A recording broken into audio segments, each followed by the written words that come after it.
Ова утро моја денешна соговорничка, младата авторка Кристина Краличен, која има убав повод зашто е наша денешна соговорничка, тоа се двата романи кои доживеа и своја промоција.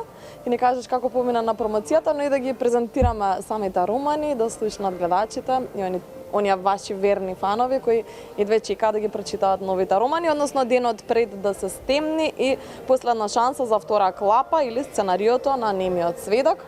Интересни наслови, ќе ни кажеш зашто станува збор. Добро утро и честитки за промоцијата.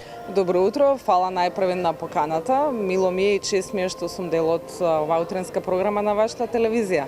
Така е, промоцијата помина во одличен ред, би рекла, не во најдобар, него во одличен, затоа што се чувствуваше одлична атмосфера.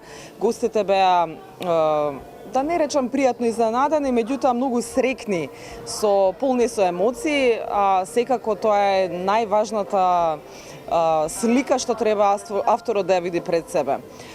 Едноставно прекрасно беше самото чувство кога ќе видите луѓе во толкав број.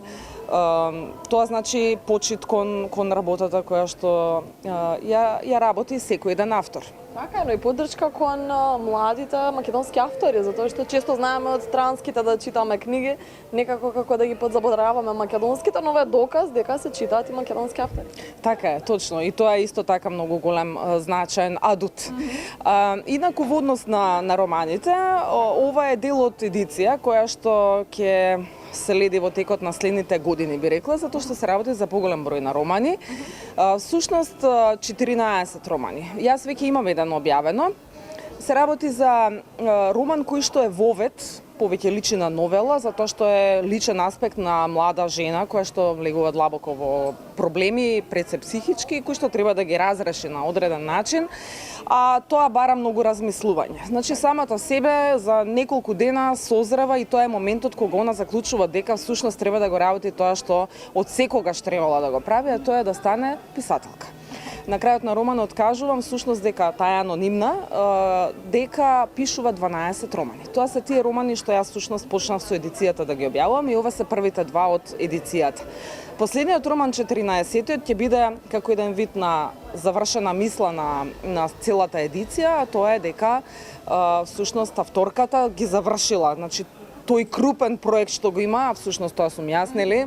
Тој крупен проект што јас го имам пред себе, да го реализирам како што сум го замислила и малку повеќе ќе навлезам во животот и делото на авторката. Во однос на овие два романи имаат различен жанр, едниот е повеќе влегува во авантура, другиот во трилер, со тоа што во голема мера и двата имаат многу психологија во себе.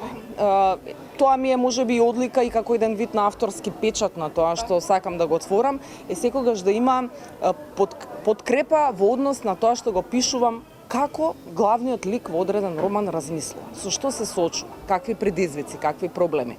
Во случајот на првиот роман, тоа е денот пред да се стемни, главниот лик е Роберт Хил, кој што заминува од својата држава, на земјата на живење, оди во Италија со надеж за подобро утре, со надеж каде што ќе ја побара среќата, понатаму ќе си го исполни сонот, ќе се реализира во кариерата тоа што на секој му е, поготово на младите луѓе, замислување на успешно реализирање во иднина, меѓутоа уште при самото слетување во земјата нема да најде на тоа што го очекува. Значи комплетно ќе се измести на самиот почеток и всушност и на самиот аеродром ќе му доделат еден леток кој што ќе биде реклама, значи најобична реклама за сурферска школа или настан во сурфање на вода. Апсолутно не го приметува тоа, оди на работа и на работа се соочува со нешто што во модерно време како тема не знам колку е фатено, меѓутоа е доста зборувано, а тоа е мобинг. Значи, мобинг на работното место го сочекува апсолутно ненајдено. Неговата шефица во случајот е жена, која што е многу интелигентна, способна, меѓутоа има одреден начин на делување и работата со своите вработени ја сведува како тие да се под нејзино ниво. Мислам дека ова е доволно за да ги оставиме гледачите да не ми раскажете целата приказна. Точно ова е вовед за да ги заинтригираме да се заинтересираат за романот. Зошто сурфањето? Значи, после одредени перипетии што се случуваат во романот, најнаш му текнува дека имаше еден флаер, толку многу ќе се изврзат настани и дејства, му текнува дека има флаер, да погледнам што беше тоа, токму тоа е ова што ми треба. Значи, начин на бегање од реалноста, од она што го доживува како притисок. Исто само накратко за втората книга, односно последната шанса за втора клапа, сценариото на немиот сведок кој што има и хорор сцени.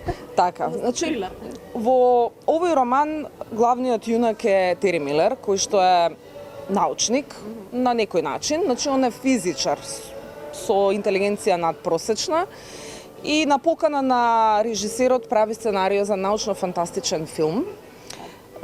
Затоа се вели сценариото на немиот сведок. Сега, зошто немиот сведок? Затоа што Тери Милер во суштина е многу концепиран, размислен лик. Меѓутоа, сценариото кога го пишува, премногу се вложува, премногу навлегува во филмот, што треба да представи во самата содржина на филмот и секако и во овој роман се случуваат некои ненадени моменти. Овој роман има убедливо повеќе слојност во своето пишување, затоа што од еден аспект го гледаме филмот, реализацијата на филмот, од друга страна гледаме што се случува позади камерите, што се случува со актерите, со режисерот, со самата продукција која што има проблем во однос на реализација на филмот. Само накратко за содржината, доаѓа инспекција која што осигурува дека безбедноста за време на снимањето на филмот е како што треба со целата документација. И заради тоа, бидејќи излегуваат одредени проблеми, тие одлучуваат да одат во градот Далас и да снимаат во футуристички хотел, каде што одговара на сцените на филмот, да ги снимаат сцените сцени. Заради таа промена и заради тоа што Тери ќе направи нешто што ја сега нема да го откријам, се случува да се измести временската рамка која што претходно ја планирале. Тоа ќе доведе до сообраќајна незгода. Тери Милер во суштина ќе има амнезија, значи ќе загуби меморија после сообраќајната несреќа, а главната актерка која што е еден вид основа за да се реализира филмот, всушност загинува.